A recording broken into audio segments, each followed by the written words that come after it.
Imaginons un lieu où l'espoir semble s'être éteint, où la survie quotidienne devient une lutte incessante contre l'adversité, un endroit où la dignité humaine se trouve constamment remise en question.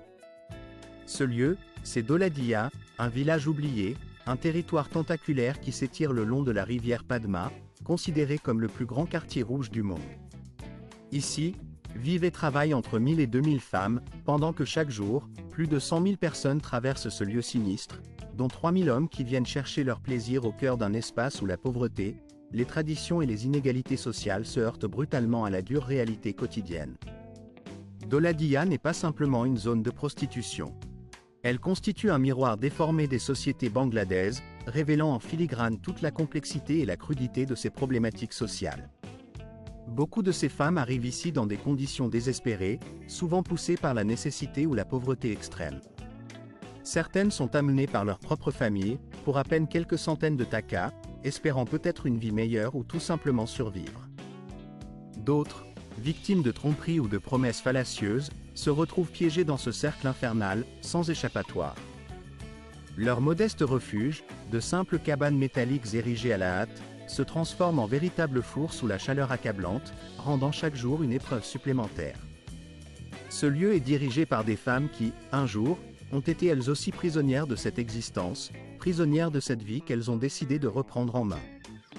Ce sont des femmes qui ont connu la marginalisation, la honte et la détresse, mais qui ont trouvé la force de se relever, de prendre le pouvoir sur leur propre destin. Lorsque la pandémie de Covid-19 a frappé le monde entier en 2020, Dholadhia a connu un chaos encore plus profond. Les confinements, la fermeture des frontières, la peur grandissante, ont rendu la vie derrière ces murs encore plus insupportable. Selon des rapports d'organisations non gouvernementales, jusqu'à 70% des femmes qui y travaillent ont été confrontées à de graves pénuries alimentaires, leur survie quotidienne étant menacée. Le revenu moyen, qui n'était déjà que d'environ $2 pour une dizaine de minutes de travail, s'est vu réduire encore, car une grande partie de cet argent repartait dans les poches des propriétaires ou des gérants, laissant ces femmes dans une quasi-indigence, privées de toute réelle indépendance. Pourtant, malgré cette spirale infernale de pauvreté et d'exploitation, une étonnante résilience persiste. Certaines femmes ont réussi à recouvrer leur liberté après des années d'esclavage financier, à se libérer de dettes qui les tenaillent depuis si longtemps. D'autres, face au rejet de la société, ont choisi de rester, acceptant leur sort, car pour elles, le seul horizon possible reste celui de la survie. En 23, Dholadhia compte désormais à peine 200 femmes, un chiffre qui fait froid dans le dos, tant il témoigne d'un effondrement silencieux.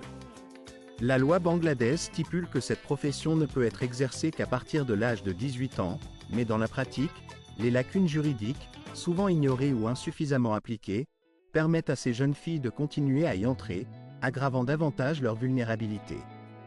Ce documentaire se veut un regard sincère et sans concession sur la vie dans cette région du Bangladesh. Il ne s'agit pas de condamner, mais d'éclairer, de révéler la tragédie humaine cachée derrière ces murs, souvent ignorée ou méconnue. Pour beaucoup, à Dholadhia, chaque journée est une bataille silencieuse pour la survie, une lutte invisible qui se joue dans l'ombre, loin des regards du monde extérieur. Leurs histoires résonnent dans les ruelles étroites, témoins d'un calvaire que beaucoup ne souhaitent pas voir. Vivre ici, c'est simplement espérer voir le lendemain, ce qui devient déjà une victoire en soi. Leur voix mérite d'être entendue, car elles portent en elles la force de résilience et la dignité d'êtres humains meurtris mais toujours debout.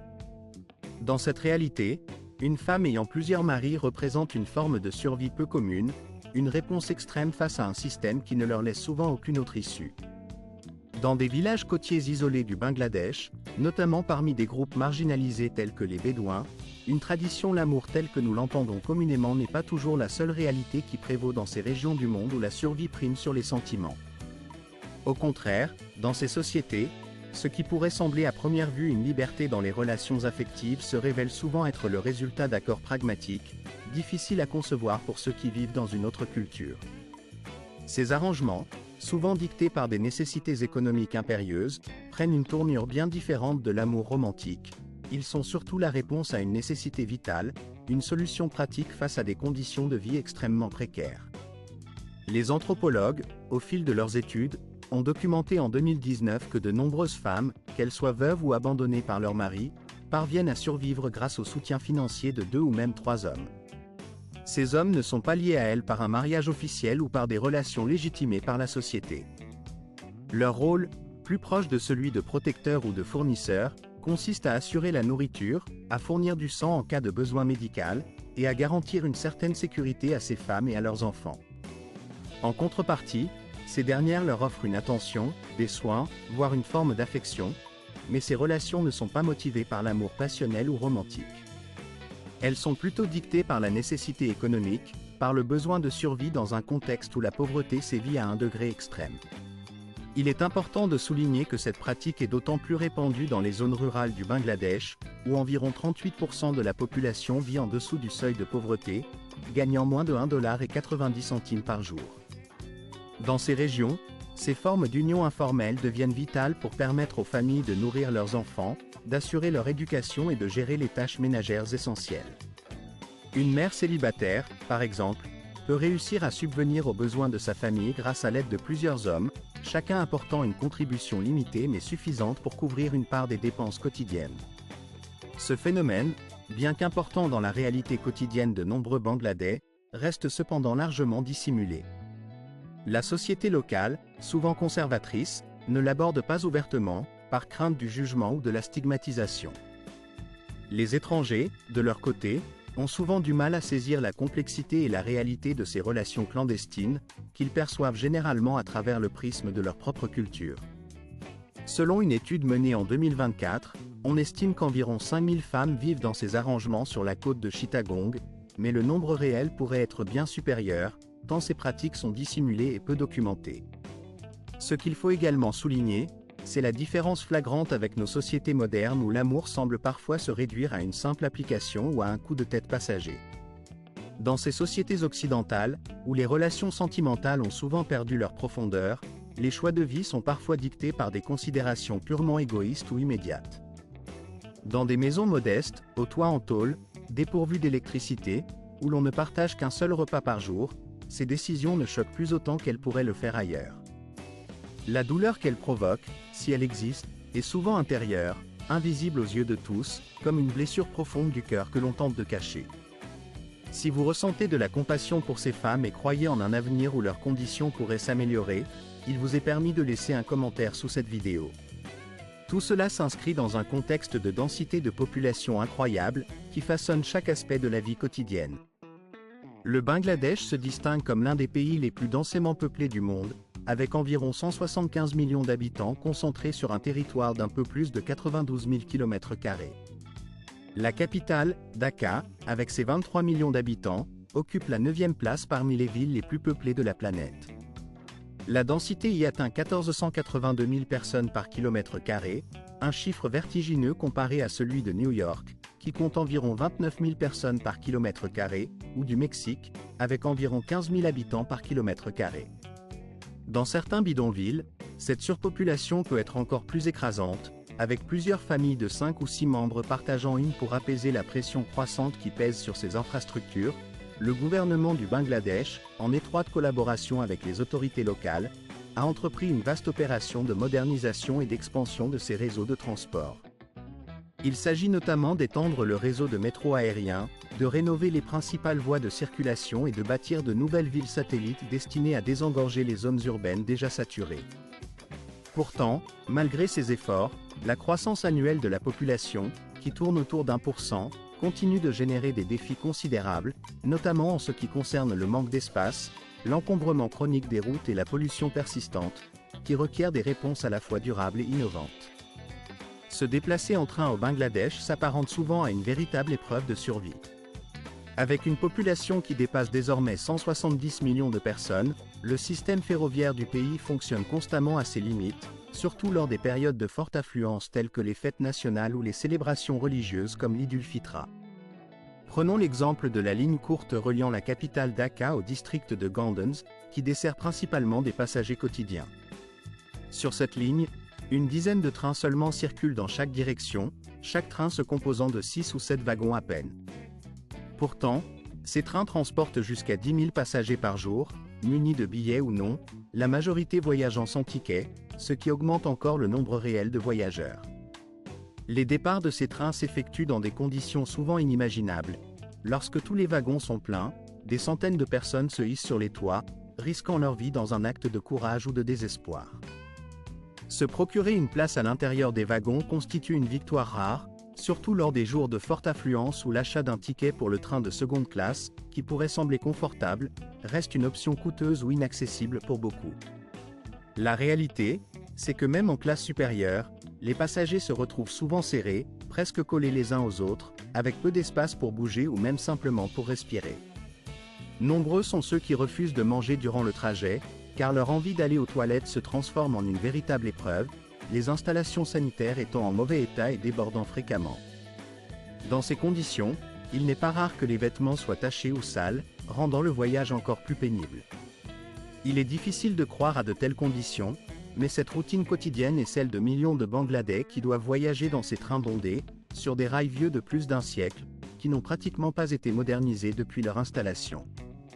Depuis lors, ces trains anciens, incapables de supporter le flux incessant de passagers, mettent en lumière la dure réalité de la vie quotidienne pour beaucoup, une lutte constante pour accéder aux nécessités fondamentales de survie. Sur les marchés flottants de Borizal, cette réalité prend une tournure presque irréelle, comme sortie d'un autre siècle. Imaginez ne pas faire du shopping dans une rue bruyante et encombrée, mais glisser doucement sur l'eau, au fil des canaux. Dans la partie sud du Bangladesh, à Borizal, cette scène n'est pas une utopie, mais une réalité quotidienne. Dès l'aube, le marché flottant s'anime, avec des centaines de bateaux en bois qui glissent silencieusement le long des canaux, chargés de fruits frais, de légumes et d'autres produits de première nécessité. Les vendeurs, installés directement sur leurs embarcations, proposent leurs marchandises aux passants qui n'ont même pas besoin de descendre de leur bateau. Il suffit de se faire une place dans l'eau, d'échanger quelques marchandises, de payer et de repartir, comme si le temps s'était arrêté dans un passé lointain. Cette scène, presque irréelle, évoque un rêve éveillé, tout en révélant le rythme authentique de la vie rurale au Bangladesh, où la simplicité et la tradition subsistent face aux défis modernes. Le marché ici se révèle d'une quiétude presque immobile, où le temps semble s'écouler sans hâte ni agitation, dans une sincérité poignante, car la vie elle-même dépend de ses eaux.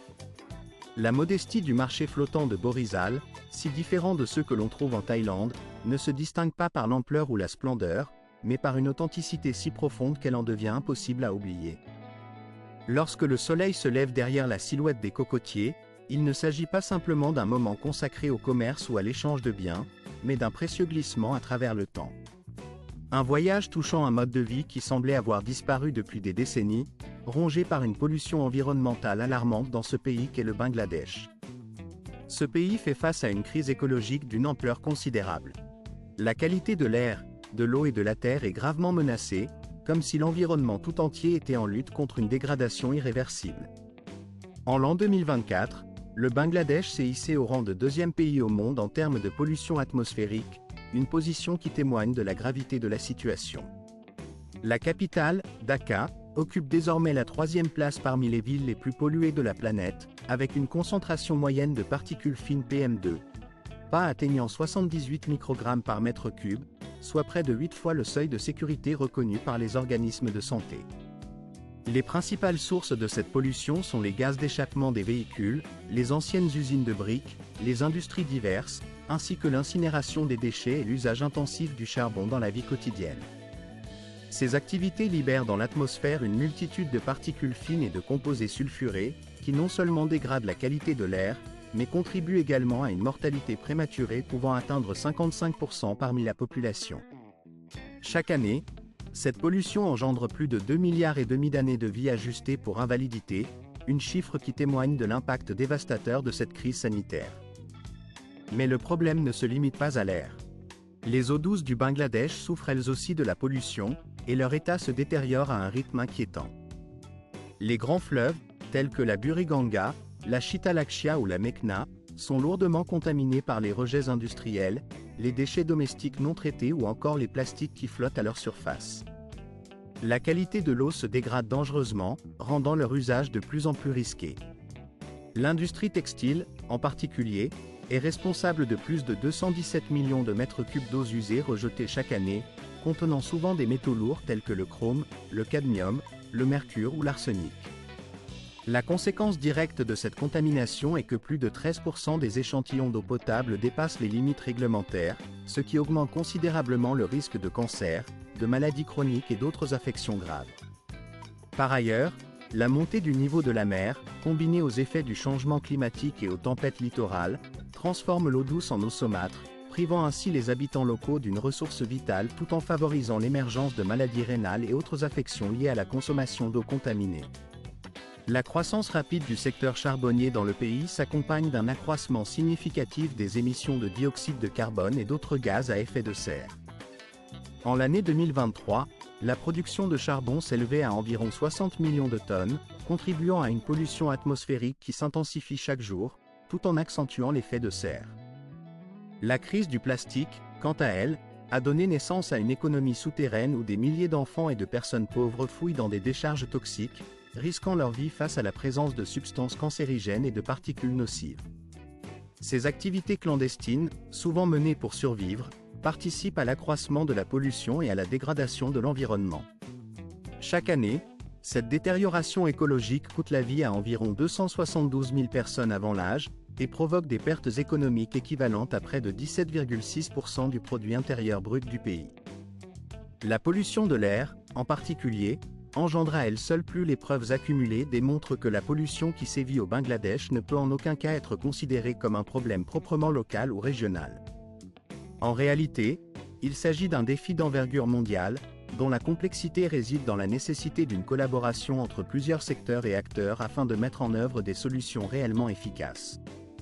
La protection de la santé des populations et la préservation de leurs moyens de subsistance dépendent étroitement de cette synergie internationale, car le problème dépasse largement les frontières nationales pour toucher à l'ensemble de la communauté planétaire. Si la richesse historique et culturelle du Bangladesh vous fascine, n'hésitez pas à liker cette vidéo et à indiquer dans les commentaires quel autre pays vous aimeriez découvrir par la suite. Les contrastes saisissants qui caractérisent la capitale, Dhaka, illustrent à merveille cette dualité profonde. La ville, à la fois vibrante et déroutante, incarne ces oppositions qui la rendent à la fois frappante et fascinante. Dans ces quartiers, tradition et modernité se côtoient sans cesse, créant un tableau complexe où la pauvreté et le luxe se partagent le même espace avec une étonnante harmonie. Au nord de la ville s'étendent les districts de Gulshan et Banani, véritables symboles du confort urbain et de l'opulence. Ces quartiers résidentiels huppés sont dissimulés derrière de lourdes portes de bois finement sculptées, où l'on imagine aisément des mondes secrets de richesse et d'élégance. Les centres commerciaux, illuminés par des enseignes au néon, rivalisent de brillance, tandis que des cafés sophistiqués diffusent une atmosphère à la fois européenne et cosmopolite. Gulshan, autrefois enclave diplomatique, s'est métamorphosé en un véritable centre névralgique de l'élite mondiale. Les ambassades y côtoient des gratte-ciels de verre, des hôtels 5 étoiles, ainsi que des sièges sociaux de grandes entreprises et des banques privées. Les boutiques de luxe attirent une clientèle de jeunes professionnels et d'expatriés, venus savourer un espresso dans un cadre élégant ou déguster une salade de quinoa dans un restaurant à la mode. La zone voisine, Banani, se distingue par son dynamisme et son côté plus jeune.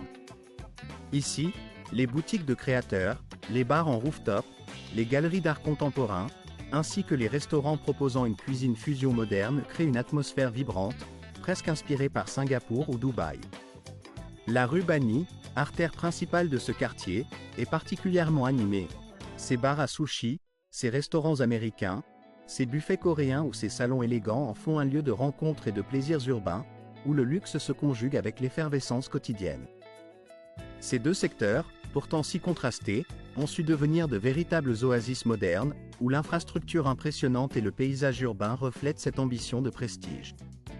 À Gulshan, par exemple, le coût des loyers peut atteindre plusieurs milliers de dollars par mois, rivalisant avec les quartiers les plus huppés de Bangkok ou de Jakarta. Cependant, cette prospérité apparente cache un autre visage de la ville, bien plus sombre et difficile à percevoir.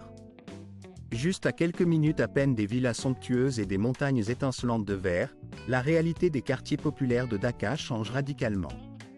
Là où les gratte-ciels et les centres commerciaux modernes brillent de mille feux, se trouvent des zones poussiéreuses et délabrées, où s'étendent des marchés de rue chaotiques et des cabanes fragiles recouvertes de tôles ondulées. C'est précisément dans cette zone que se trouve Karai, l'un des plus grands bidonvilles de la capitale. Coincé entre l'élite de Gulshan et Banani, ce quartier informel est à première vue une étroite bande de terre, semblable à un bras de lac serpentant entre deux eaux. En réalité, plus de 100 000 personnes y vivent dans des conditions extrêmement précaires. Ce lieu, surnommé Trushoba, s'étend sur une superficie d'environ 90 acres, soit plus de 36 hectares, où s'entassent des habitations faites maison, construites à la hâte à partir de matériaux de récupération. Les maisons s'alignent en rayons de miel, compactes et chaotiques, bâties à partir de ferraille, de bois, de plastique, et de tout ce que l'on peut trouver dans l'environnement immédiat. Les toits, souvent bas, deviennent des pièges à chaleur durant l'été torride, où la température atteint des records, et ils aggravent la vulnérabilité au cœur de Dacca, la partie la plus cruciale et la plus vulnérable de la capitale, se trouve une zone où la pauvreté et la précarité règnent en maître, un véritable reflet des inégalités sociales qui déchirent la ville. La majorité de ses habitants, la plupart étant issus des couches les plus démunies, s'adonnent à des travaux physiques et pénibles, souvent indispensables mais rarement reconnus. Certains tirent des pousse-pousse dans les rues bondées, offrant un moyen de transport aux passants ou aux commerçants, tandis que d'autres travaillent dans des maisons modestes ou sur des chantiers de construction, leur main-d'œuvre indispensable à l'édification de la ville. Beaucoup vendent leurs marchandises dans la rue, improvisant des étals de fortune, ou œuvrent dans des usines de couture où les conditions de travail sont à la fois difficiles et précaires. Ce sont ces mains invisibles, souvent ignorées par le reste de la société, qui bâtissent en silence les quartiers riches et modernes de Dacca, en assurant leur fonctionnement quotidien. Pourtant, l'infrastructure de cette zone appelée Karaï est à peine reconnue par les autorités, et ses habitants vivent dans une marginalisation totale. L'électricité et l'eau, essentielles à toute vie, y sont distribuées de façon clandestine, via des connexions illégales qui tissent un réseau complexe et chaotique, à la fois fragile et dangereux. Les rares toilettes publiques disponibles sont peu nombreuses, souvent insuffisantes pour répondre aux besoins de la population, et les eaux usées se déversent fréquemment dans le lac voisin, aggravant la pollution déjà alarmante. Lors des saisons de pluie, cette zone est presque inondée, les eaux sales envahissant les habitations, pénétrant dans les chambres et les cuisines, rendant la vie encore plus insupportable pour ses habitants. L'accès aux soins médicaux est quasi inexistant, et l'éducation formelle est un luxe inaccessible pour la majorité. Les familles dépendent principalement d'initiatives temporaires, telles que des écoles de fortune et des cliniques mobiles, qui surgissent sporadiquement pour offrir une aide d'urgence. La pauvreté chronique et le manque d'infrastructures stérilisent le développement durable, laissant ces communautés dans une précarité persistante et souvent désespérée. Parmi ces réalités difficiles, le camp de Kutupalong se distingue comme l'une des plus grandes colonies de réfugiés Rohingyas au monde, située dans la région d'Ukipazila, dans le district de Cox's Bazar, au Bangladesh. S'étendant sur environ 4,5 miles carrés, ce camp massif est reconnu comme le plus grand de la planète, un symbole poignant de la crise humanitaire mondiale. La majorité de ses habitants sont des Rohingyas, forcés de fuir la violence et la persécution dans l'état de Rakhine, en Birmanie, depuis le mois d'août de l'année 2017, après avoir subi plus de 931 000 attaques de masse. Leur arrivée a été si massive qu'elle a largement dépassé toutes les prévisions, transformant le camp en un vaste labyrinthe d'abris de fortune. La capacité officielle du camp est de 800 000 abris, mais la réalité dépasse largement ce chiffre, avec des familles entières regroupées dans des huttes précaires, construites à partir de bambous, de bâches plastiques et de nattes tissées à la main, souvent à la merci des caprices de la saison des pluies. Ces constructions fragiles sont constamment exposées au risque d'inondation et de glissement de terrain, surtout durant la mousson, période durant laquelle la vie devient encore plus difficile et incertaine. Les conditions de vie sont alarmantes, l'eau potable et les installations sanitaires font cruellement défaut, et l'accès aux soins médicaux est limité. La majorité des réfugiés doit faire face à une pénurie chronique de ressources vitales, ce qui aggrave leur vulnérabilité face aux maladies et aux dangers environnementaux. Pour tenter d'atténuer leurs souffrances, plusieurs organisations humanitaires internationales, telles que l'UNICEF, l'Organisation mondiale de la santé, le Programme des Nations unies pour le développement, ainsi que des partenaires issus de l'Union européenne, des États-Unis, du Canada, du Japon, de la Finlande et de la Suède, déploient d'inlassables efforts pour fournir une aide essentielle. Cependant, le financement reste insuffisant et instable, ce qui entraîne régulièrement des interruptions dans la distribution de nourriture, de médicaments et d'autres biens vitaux, aggravant la détresse de ces populations déjà fragilisées. Le camp est entouré d'un réseau de barbelés, Formant une frontière de fil de fer destinée à empêcher toute tentative, il arrive parfois que ces personnes reçoivent un signe de gratitude de la part de ceux qu'elles croisent, une parole douce ou un regard empreint de bienveillance, comme un petit signe d'approbation ou de reconnaissance. Pourtant, la majorité du temps, elles se voient confrontées à un rejet brutal, voire à un rejet hostile, et se voient chassées ou ignorées par ceux qui croisent leur chemin. Cette dure réalité forge l'existence quotidienne des Kidra au Bangladesh, une société où, malgré une reconnaissance officielle récente, leur vécu reste marqué par la marginalisation et la discrimination. Les Kidra, terme venu du sud de l'Asie, désignent une catégorie de personnes dont l'identité sexuelle ou de genre ne correspond ni strictement à ce que la société considère comme masculin ni comme féminin. Leur existence remonte à des siècles, puisant ses racines dans les traditions anciennes. Déjà, dans les textes sacrés de l'Inde ancienne, tels que le Ramayana ou le Mahabharata, on trouve mention d'Hydra comme des êtres dotés de dons spirituels exceptionnels, souvent participant à des rituels et considérés comme porteurs d'une certaine puissance mystique. Ces récits laissent entrevoir une reconnaissance, même si elle était teintée de mystère ou de respect mêlé de crainte. Cependant, cette perception positive a peu à peu disparu à l'époque coloniale, lorsque l'Empire britannique s'est installé en Inde et dans ses territoires adjacents. Sous la domination coloniale, les normes sociales et juridiques concernant les Kidra ont été profondément modifiées. Leur place dans la société s'est peu à peu effacée, et ils ont été relégués à la périphérie, privés de droits et de respect. La société coloniale, empreinte de préjugés et de conservatisme, a rejeté ces personnes, les condamnant à une vie d'ostracisme et de marginalisation. Ce n'est qu'en 2013 que des avancées notables ont été réalisées. En effet, le gouvernement du Bangladesh a alors pris la décision historique de reconnaître officiellement l'existence du troisième genre dans ses documents officiels, notamment sur les cartes d'identité et autres papiers administratifs. Une étape essentielle vers la reconnaissance de leur identité et de leurs droits. Pourtant, cette avancée légale n'a pas suffi à effacer tous les problèmes que rencontrent quotidiennement ces personnes. La réalité demeure bien plus complexe et douloureuse. Selon les rapports de Human Rights Watch, la majorité des Kidra sont rejetés dès leur jeunesse par leur propre famille. Très tôt, ils se retrouvent privés d'éducation, de soins médicaux, et souvent abandonnés à leur sort dans une société qui ne leur offre que peu d'espoir. La discrimination s'étend aussi sur le marché du travail, où ils sont confrontés à des obstacles insurmontables. Beaucoup survivent en mendiant dans les marchés, en sollicitant des passants dans les bus, ou en acceptant des bénédictions traditionnelles en échange de quelques pièces, comme si leur dignité pouvait se réduire à une simple transaction. Certains, sans aucun soutien juridique ni protection, sont contraints de chercher des moyens de subsistance dans la clandestinité, en marge de la société. Les chiffres recueillis par le journal The Daily Star en 2021 révèlent l'ampleur de leur souffrance. Plus de 70% de ces individus ont été confrontés à des actes de violence graves ou à des attitudes profondément biaisées. La haine, la peur et l'ignorance continuent de nourrir leur marginalisation.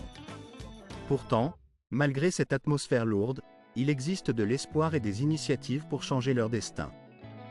Des organisations non gouvernementales telles que la Société de protection sociale de Bandu ou Oboyabe déploient des efforts importants pour leur venir en aide.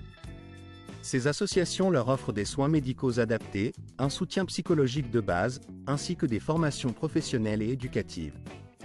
Des programmes sont organisés directement dans des centres communautaires destinés aux Kidra, où des cours de coiffure, de couture et de gestion d'entreprise leur permettent d'acquérir des compétences concrètes pour se reconstruire. Certains, comme Pinky, qui a même été invité à siéger au Parlement bangladais, sont devenus des figures militantes. Leur engagement remet en cause la croyance erronée selon laquelle les Kidra seraient incapables de demander l'aumône ou de participer à la vie civique. L'État, conscient de ces enjeux, a commencé à prendre des mesures concrètes, en embauchant certains Kidra dans le secteur public et en lançant des campagnes d'information destinées à changer les mentalités. Bien que les progrès restent encore limités, ces efforts initient une lente mais certaine évolution. Chaque avancée, la majorité des travailleurs dans cette industrie gagnent à peine 2 ou 3 dollars par jour, ce qui équivaut à moins de 100 dollars par mois. Un revenu si modeste ne suffit guère à couvrir les dépenses essentielles telles que le loyer et la nourriture de base, laissant ces ouvriers dans une précarité permanente. Derrière chaque vêtement à la mode, derrière chaque tendance qui défile sur les podiums, se dissimulent des millions de personnes qui donnent de leur sueur, de leur énergie et parfois même de leur vie pour produire ces articles. Ces travailleurs, souvent contraints d'évoluer dans des locaux étouffants, surpeuplés, ressemblent à de petites silhouettes insignifiantes dans des usines de confection où la dangerosité fait partie intégrante du quotidien. La vie dans ces environnements est une lutte constante contre la fatigue, la chaleur insupportable et les risques permanents d'accidents. Beaucoup d'entre eux travaillent plus de 10 heures par jour, sans la moindre pause rémunérée ni droit au congé, encore moins à une assurance ou à une quelconque protection sociale. Leur pouvoir de négociation est quasi inexistant, et en cas de problème ou d'accident, ils se retrouvent totalement démunis face à un système qui leur refuse toute forme de soutien ou de recours. Souvenons-nous du terrible effondrement du bâtiment Rana Plaza en 2013, un drame qui a secoué le monde entier. Malgré les nombreux avertissements et les signaux d'alerte, la pression commerciale et la course au coût le plus bas ont contraint des milliers de travailleurs à entrer dans un bâtiment manifestement dangereux. Lorsqu'il s'est effondré, plus de 1100 personnes ont été précipitées dans la mort en quelques secondes seulement. Parmi elles, une majorité de jeunes femmes, dont le sacrifice demeure l'un des exemples les plus tragiques de l'exploitation dans cette industrie. Cependant, le secteur de la confection ne représente pas à lui seul le danger ultime. À Chittagong, au Bangladesh, le démantèlement des navires constitue un autre domaine où la mortalité dépasse l'entendement. Chaque jour, des dizaines de milliers de personnes, dont des enfants, des anciens géants de la marine, se livrent à cette tâche périlleuse, souvent dans des conditions déplorables. Ces travailleurs opèrent sans équipement de protection adéquat, pas de masque, pas de gants, inhalant en permanence des vapeurs toxiques provenant de l'huile, de la peinture, de l'amiante, tous autant de substances qui rongent leur santé. Les blessures, les brûlures et même la mort frappent régulièrement, aussi fréquemment que le lever du soleil. Selon les statistiques, dans ces docks, chaque semaine, un ouvrier trouve la mort, et nombreux sont ceux qui, survivants, voient leur espérance de vie se réduire à une cinquantaine d'années. Tout cela est effectué pour alimenter la chaîne mondiale d'approvisionnement, où la demande de produits rapides, bon marché et en grande quantité prime sur la valeur de la vie humaine. L'industrie de la couture a indéniablement permis à des millions de personnes de s'échapper de la pauvreté, leur offrant une opportunité d'emploi et d'intégration économique. Toutefois, elle a aussi laissé derrière elle un grand nombre d'autres individus, piégés dans un cycle infini de fatigue, de risques et de labeur acharné. Derrière chaque vêtement cousu, il y a une histoire d'espoir, de sacrifice et de travail silencieux, souvent effectué dans l'ombre, loin des regards du monde.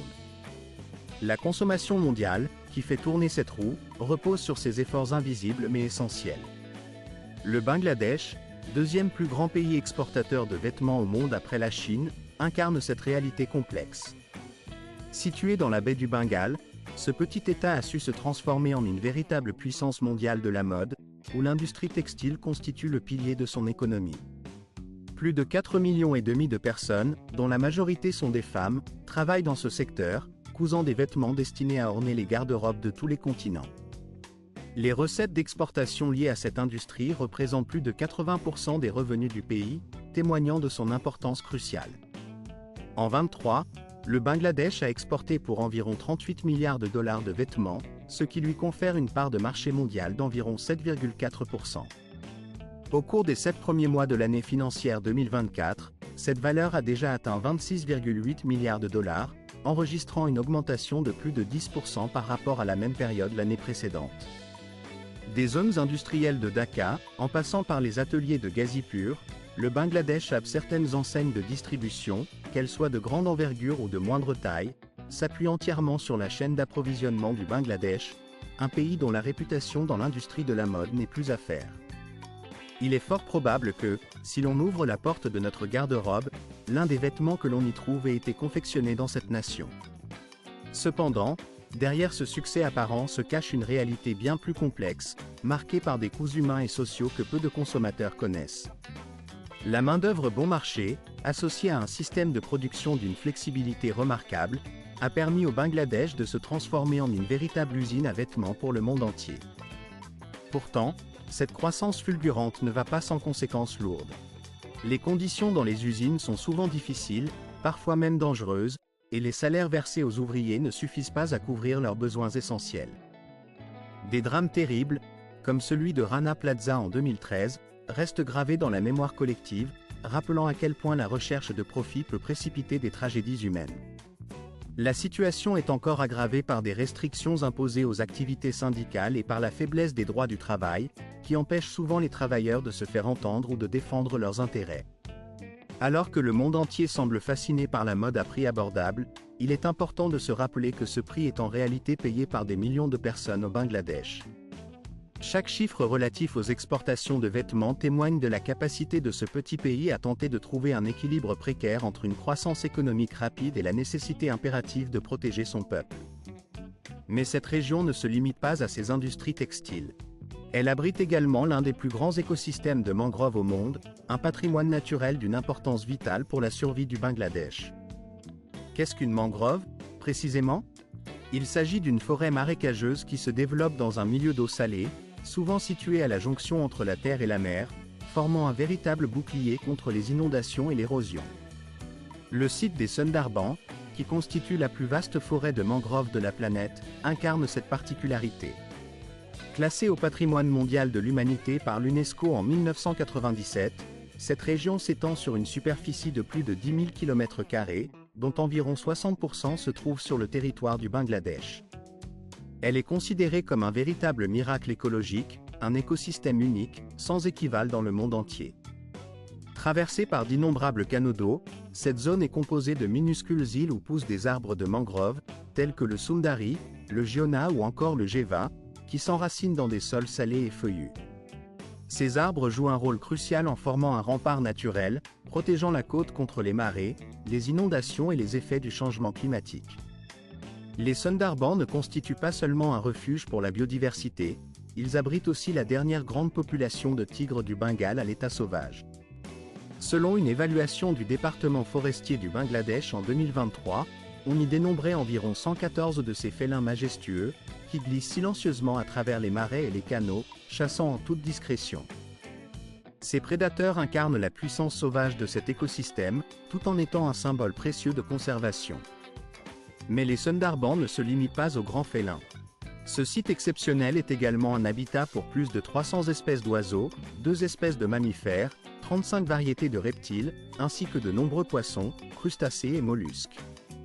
Parmi eux, se trouvent des espèces venant de toute l'Eurasie, telles que les oiseaux migrateurs, mais aussi des crocodiles d'eau salée, des serpents marins et d'autres créatures aquatiques. Sous l'eau, la richesse de cet environnement est tout aussi impressionnante.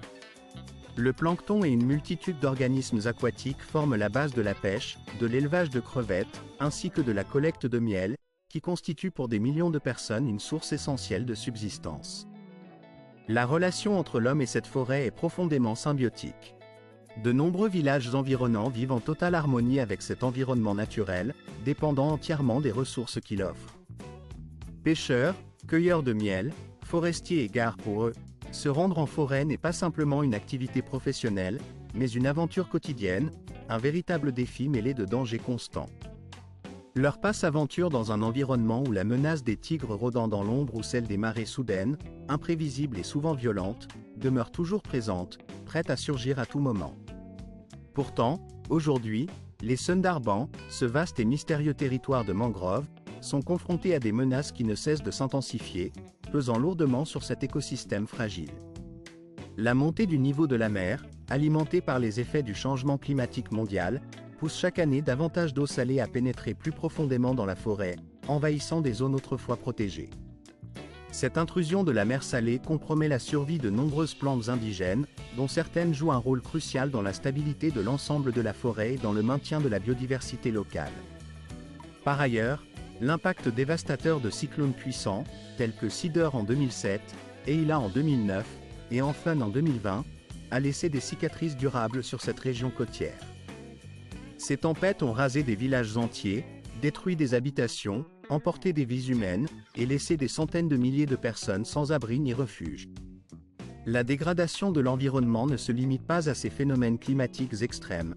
L'exploitation excessive des ressources naturelles et la pollution engendrée par les industries environnantes représentent également des dangers majeurs pour la forêt et ses habitants. Devant ces défis grandissants, le gouvernement du Bangladesh, en collaboration avec plusieurs partenaires internationaux, s'est engagé dans une lutte acharnée pour préserver ce patrimoine naturel. Des projets ambitieux ont été lancés pour restaurer les forêts de mangroves, protéger les tigres dans leur habitat naturel et assurer une source de revenus durable pour les communautés locales, dépendantes de cette richesse écologique. Les Sundarbans ne se résument pas à leur beauté sauvage, ils incarnent également un enjeu vital dans la lutte mondiale contre le changement climatique.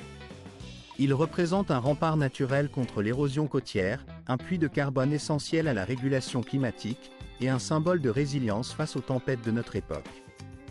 Leur sauvegarde devient ainsi un enjeu international, un front crucial dans la bataille contre l'altération de notre environnement. À des milliers de kilomètres de là, sur les rives de la rivière Turak, près de Dhaka, se tient chaque année un rassemblement exceptionnel, une véritable fête de la foi et de l'unité. Ce n'est ni une manifestation festive ni une simple réunion culturelle. C'est Bish Vajdema, la deuxième plus grande congrégation islamique au monde après le Hajj. Pendant 3 jours, des millions de croyants venus de tout le Bangladesh, mais aussi de plus de 150 pays étrangers, convergent pour prier, méditer et se retrouver dans une communion spirituelle profonde. La plupart d'entre eux ne viennent pas motivés par des ambitions politiques ou par une quelconque autorité, mais plutôt par un désir sincère de purification intérieure, de guérison de l'âme et de recherche d'unité au-delà des frontières, des langues et des différences sociales. Sous le son des sermons prononcés par des érudits et dans le silence respectueux des prières personnelles, un moment culminant, appelé Ahiri Munaja, se déploie.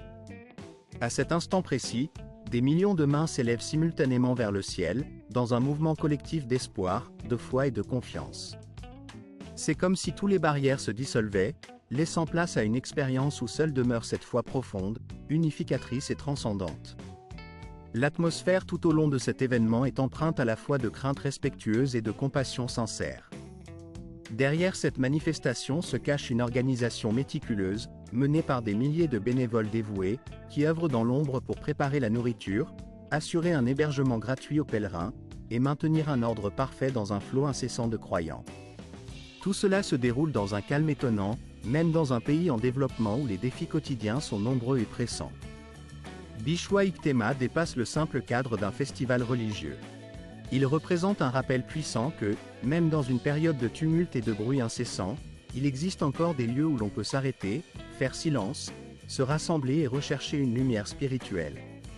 C'est un véritable pèlerinage de foi et de communauté, un sanctuaire où l'on retrouve un sens d'unité face aux mutations rapides les cérémonies de mariage de masse, devenues une pratique de plus en plus courante, incarne aujourd'hui une solution accessible pour de nombreux couples aux ressources limitées. Plutôt que de s'endetter lourdement pour organiser une cérémonie traditionnelle souvent coûteuse, ces jeunes mariés optent pour des rassemblements collectifs, souvent orchestrés par l'État, des organismes caritatifs ou des communautés religieuses. Ces célébrations, qui peuvent réunir plusieurs centaines de couples en un seul jour, offrent une alternative simple mais solennelle. Vêtus de costumes traditionnels et entourés de décorations fournies par les organisateurs, ils partagent ensemble la joie, les émotions et parfois même les larmes lorsque débute leur nouvelle vie commune. L'impact de ces mariages en grand nombre dépasse de loin la simple économie financière. Ils participent activement à une transformation profonde de l'esprit collectif. Selon les données de l'UNICEF et de l'UNFPA, plus de la moitié des femmes au Bangladesh avaient tendance à contracter mariage avant l'âge de 18 ans. Ces cérémonies collectives jouent un rôle essentiel dans la lutte contre les mariages précoces, en encourageant une union volontaire et mûrement réfléchie.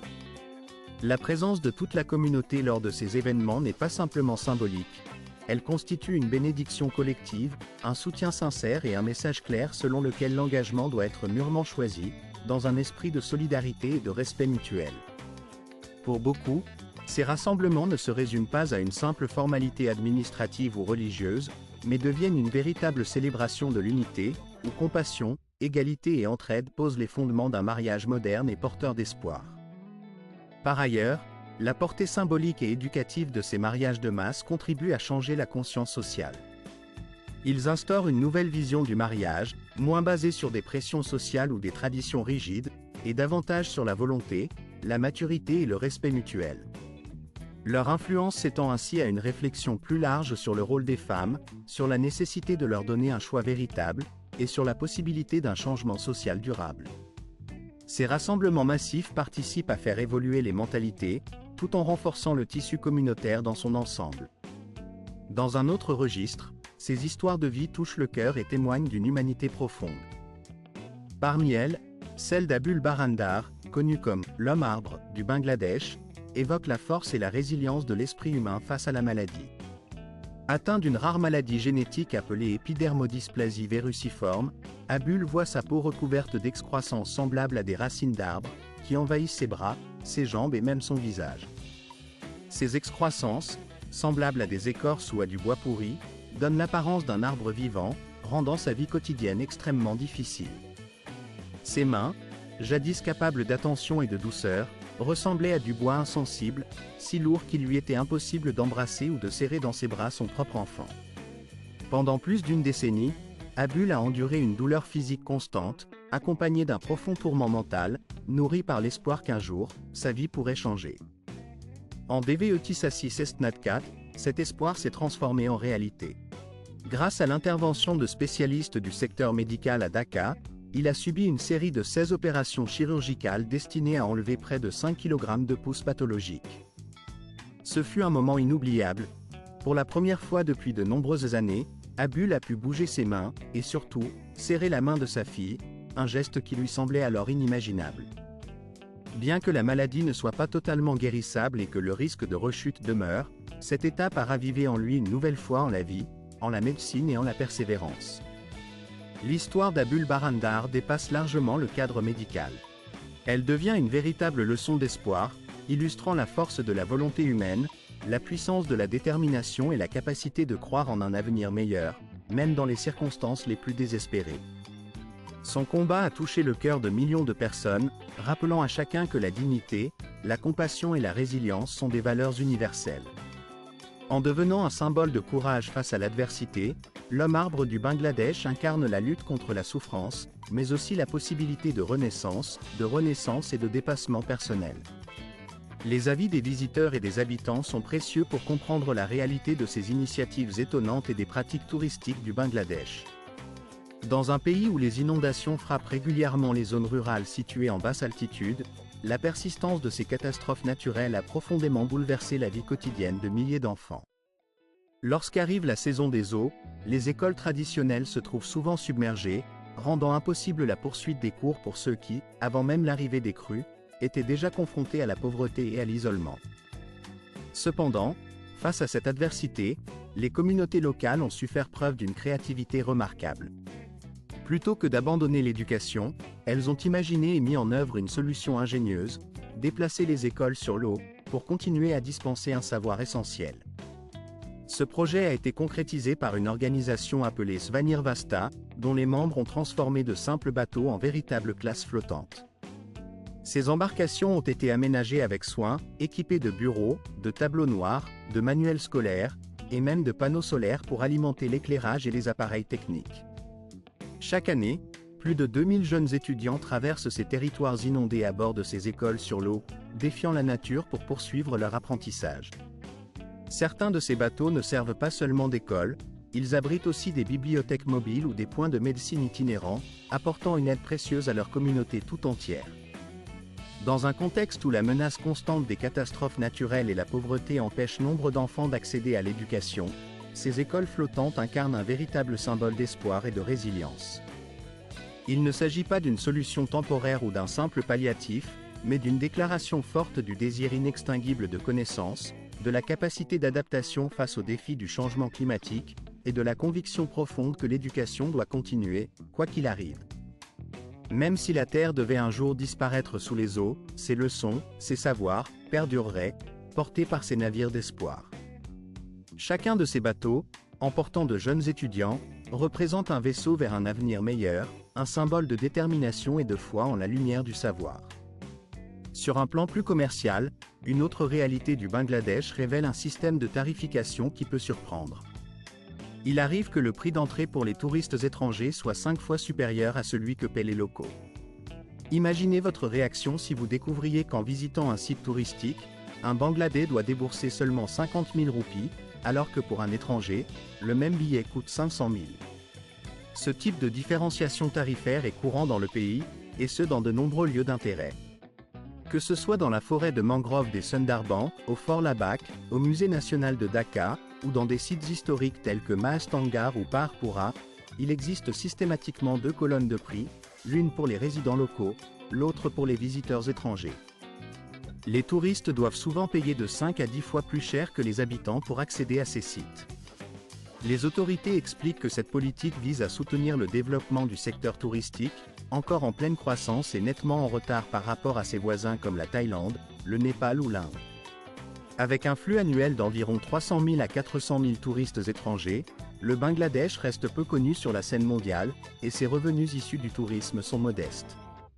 La majorité de ces fonds est réinvestie dans la préservation des monuments historiques, des sites naturels et des trésors culturels, afin de préserver le patrimoine national. Cependant, cette différence de prix suscite souvent la controverse. Nombre de voyageurs considèrent que cette pratique crée une barrière invisible qui limite leur pleine immersion dans l'esprit du pays. Sur des forums internationaux tels que TripAdvisor ou Lonely Planet, il est courant de lire des témoignages de touristes qui ont payé le double ou le triple pour l'entrée dans un parc ou un musée, simplement parce qu'ils sont étrangers, ce qui peut laisser un goût amer et alimenter un débat sur l'équité et la transparence de ces prix différenciés. Dans un contexte où les infrastructures restent rudimentaires, où la signalisation est à peine visible et où l'offre de services est quasi inexistante, le coût élevé de certains services soulève de légitimes interrogations. La plupart des visiteurs se demandent avec perplexité: si le pays souhaite vraiment attirer davantage d'étrangers, pourquoi imposer de telles marges sur les prestations? En comparaison, des destinations comme le Cambodge ou l'Égypte, qui appliquent des tarifs douaniers plus élevés, compensent souvent ces coûts par des bonus attractifs tels que des excursions guidées, des audioguides ou des assurances intégrées. Pourtant, au Bangladesh, il semble que pour un prix souvent élevé, peu d'options ou d'avantages supplémentaires soient proposés, ce qui alimente le scepticisme des touristes quant à la valeur réelle de leur paiement. La frustration se manifeste lorsque ces visiteurs se demandent si leur contribution sert réellement à quelque chose ou si elle ne constitue qu'une source de revenus pour certains prestataires peu soucieux de la qualité ou de la satisfaction. Il est néanmoins encourageant de constater que le gouvernement commence à prendre conscience de ces dysfonctionnements, et que des initiatives sont en train d'émerger. Dans des localités comme Bagheera et Rangamati, par exemple, des efforts ont été déployés pour réviser à la baisse certains tarifs, notamment pour les touristes de longue durée ou ceux intéressés par l'écotourisme. La tendance s'oriente désormais vers une valorisation du tourisme communautaire, qui va bien au-delà des simples visites pour l'accès à des sites, en privilégiant une véritable interaction avec les populations locales. L'objectif est de transformer cette industrie en un levier de développement durable, en favorisant l'implication des communautés et en leur permettant de tirer profit de leur environnement et de leur culture. Au cœur de cette nation, le tigre royal du Bengale occupe une place emblématique, bien plus qu'un simple symbole de la faune sauvage. Il incarne l'âme même du pays, un emblème national gravé dans le sceau d'État, un symbole dans le domaine militaire, et surtout, une figure profondément ancrée dans le cœur des Bangladais. La culture locale lui prête des qualités de courage, de force et d'esprit indomptable, à l'image de l'animal qui incarne la puissance et la résilience. Cependant, derrière cette fierté se cache une réalité alarmante. En 2004, les forêts de mangroves des Sundarbans, partagées entre le Bangladesh et l'Inde, abritaient encore près de 40 tigres royaux du Bengale. Mais, en 2019, il n'en restait plus que 114 du côté bangladais. Ce chiffre, aussi faible soit-il, n'est pas seulement une statistique, il constitue un signal d'alarme. Ces majestueux félins sont confrontés à une multitude de menaces qui mettent en péril leur existence. Le braconnage, la pêche illégale, le changement climatique, ainsi que la montée du niveau de la mer, fragilisent l'ensemble de l'écosystème des Sundarbans. Les scientifiques avertissent que si aucune action décisive n'est entreprise, ce symbole de la nature pourrait disparaître dans la moitié du siècle. La majesté de ces tigres se trouve aujourd'hui au bord du gouffre, oscillant entre la vie et l'extinction, leur destin étant étroitement lié aux choix difficiles que doivent faire les habitants du Bangladesh. Une majorité écrasante de la population, plus de 50 millions de Bangladais, vit dans une pauvreté multidimensionnelle, avec un taux de pauvreté qui dépasse 31%. Ces conditions difficiles influencent chaque décision familiale, chaque projet de vie. Faible revenu, absence de protection sociale et manque de ressources obligent souvent les familles à envoyer leurs enfants travailler dès le plus jeune âge, dans l'espoir de renforcer le budget familial, même si cela signifie sacrifier leur avenir. La majorité des enfants, 9 sur 10, employés dans des ateliers de couture ou des petites entreprises familiales, reconnaissent qu'ils ont commencé à travailler uniquement pour aider leurs proches à survivre. Ce choix, souvent contraint, conduit à une déscolarisation précipitée, avec des enfants qui abandonnent l'école pour des gains quotidiens. En conséquence, ils se privent de la possibilité d'accéder à un avenir meilleur, de se construire un destin différent de celui de leurs parents, et de sortir du cercle vicieux de la pauvreté. Les conséquences du changement climatique, combinées à la fréquence accrue des inondations dévastatrices, ont profondément bouleversé la vie des populations rurales. Ces désastres naturels détruisent sans relâche les récoltes, laissant les familles isolées et vulnérables, contraintes de quitter leurs terres pour chercher refuge dans les zones urbaines.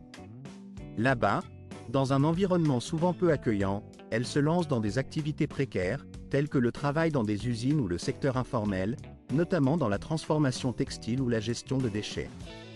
Ces emplois, peu rémunérés et instables, deviennent leur seule chance de survie dans une société où la pauvreté et la précarité s'intensifient de jour en jour. La migration vers les villes est devenue une nécessité pour beaucoup de ces familles, qui abandonnent parfois leur terre natale dans l'espoir d'un avenir meilleur, mais se heurtent à un marché du travail saturé et déshumanisé. Le taux de chômage chez les jeunes de Bangladesh atteint désormais un seuil alarmant, flirtant avec 16%. Face à cette crise, une majorité d'entre eux acceptent des emplois précaires, souvent mal payés, ou se résout à participer à des manifestations pour faire entendre leur voix. Parmi leurs revendications figure l'augmentation du salaire minimum, fixé actuellement à 8 300 taka, ce qui équivaut approximativement à 68 000 à 23 000 $, ou encore environ 217 $ et 50 cents par mois. Cependant, dans l'ombre de cette réalité difficile, le travail forcé demeure une plaie ouverte dans certains secteurs informels, comme la production de poissons séchés, la fabrication de briques ou la tannerie.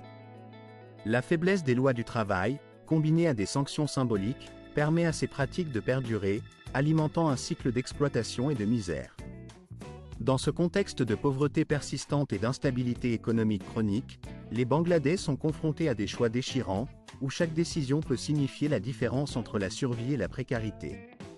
Ils sacrifient souvent leur éducation, déménagent à maintes reprises ou participent à des protestations, tout cela dans l'espoir d'accéder à une vie meilleure. Derrière la dureté apparente de leur quotidien se cache pourtant une beauté insoupçonnée, dissimulée sous un voile de sévérité et de lutte incessante. Malgré les catastrophes naturelles fréquentes et la lourdeur des conditions de vie, le Bangladesh recèle aussi des trésors cachés, des coins de nature préservés qui attirent chaque année des touristes du monde entier en quête d'émerveillement. Commencez votre voyage par une immersion dans la splendeur de la côte de Cox's Bazar, qui s'étend sur environ 75 miles. Ici, le sable, d'un toucher doux et doré, borde la baie du Bengale, dont la magnificence saisit tous ceux qui la contemplent. Les levées et couchers de soleil y peignent le ciel de nuances d'orange et de violet, créant des paysages à couper le souffle, où la lumière semble fondre dans l'horizon. En marchant au rythme du ressac des vagues, on ressent à la fois la vitalité de la vie urbaine et la quiétude apaisante de la mer, un contraste saisissant qui incarne toute la richesse de cette région. À bord des bateaux, la découverte se poursuit avec l'île Saint-Martin, la seule île corallienne du Bangladesh. Sa superficie, qui ne dépasse pas un peu plus d'1 mile carré, abrite un univers de lumière scintillante, de récifs sous une eau limpide et d'un sable blanc comme la neige. Ces plages invitent à la détente, à la plongée en apnée ou simplement à la contemplation, offrant un refuge idéal pour ceux qui souhaitent échapper à l'effervescence terrestre. Pour les amateurs d'aventure, une balade à vélo le long de la côte permet d'explorer la petite île de Sherodwip, qui disparaît sous les eaux à marée haute, donnant ainsi un avant-goût de la spontanéité et de la magie de la nature sauvage. Le chemin menant vers l'intérieur des terres révèle des paysages de collines verdoyantes, où s'étendent d'immenses plantations de thé à perte de vue, notamment dans la région de Sri Mangal, renommée pour sa production de thé. Ici, l'air est chargé de l'arôme énivant de feuilles fraîchement cueillies, et le bruit constant du travail dans les plantations confère une atmosphère vivante et dynamique. Les paysages pittoresques donnent vie à chaque instant, où la nature et l'activité humaine semblent se fondre. Les plages immenses et dorées qui s'étendent à perte de vue, les îles coralliennes aux eaux turquoises éclatantes, ainsi que les charmants salons de thé nichés dans les collines verdoyantes, offrent un éventail de paysages d'une diversité remarquable. Au fil de votre parcours, vous découvrez également des ruines antiques qui témoignent d'un passé riche et mystérieux, invitant à la rêverie et à la découverte. Le Bangladesh apparaît ainsi comme un véritable trésor caché, un pays où la beauté persiste et s'épanouit même dans les conditions les plus rudes ou austères, montrant une résilience admirable. Nous avons tenté de vous révéler, à travers ces images et ces mots, à la fois la réalité brute de cette terre et ses merveilles insoupçonnées, celles qui émerveillent et surprennent. Qu'est-ce qui, parmi tout cela, vous a le plus impressionné? Était-ce la grandeur sauvage de ces paysages ou la richesse de son histoire? Peut-être avez-vous une expérience personnelle ou une observation concernant l'usage de la langue anglaise dans ce contexte? N'hésitez pas à partager vos impressions, vos anecdotes ou vos réflexions dans la section des commentaires, car votre opinion nous tient à cœur. Nous sommes très curieux d'entendre ce que vous avez à dire. Avez-vous apprécié la vidéo que vous venez de regarder? Si tel est le cas, pensez à cliquer sur le bouton « J'aime » pour soutenir notre travail et à vous abonner à notre chaîne afin de ne pas manquer nos futures publications. Votre soutien est précieux et nous encourage à continuer à produire du contenu toujours plus captivant, plus enrichissant et plus immersif. N'oubliez pas de visionner la prochaine vidéo qui apparaîtra sur votre écran, car nous sommes convaincus qu'elle vous plaira autant, voire davantage. Enfin, n'oubliez pas de laisser un commentaire pour nous indiquer le pays que vous souhaiteriez découvrir lors de nos prochaines explorations, afin que nous puissions préparer un nouveau voyage dans un lieu qui vous fascine. Merci infiniment d'avoir pris le temps de regarder cette vidéo, et à très bientôt pour de nouvelles aventures visuelles.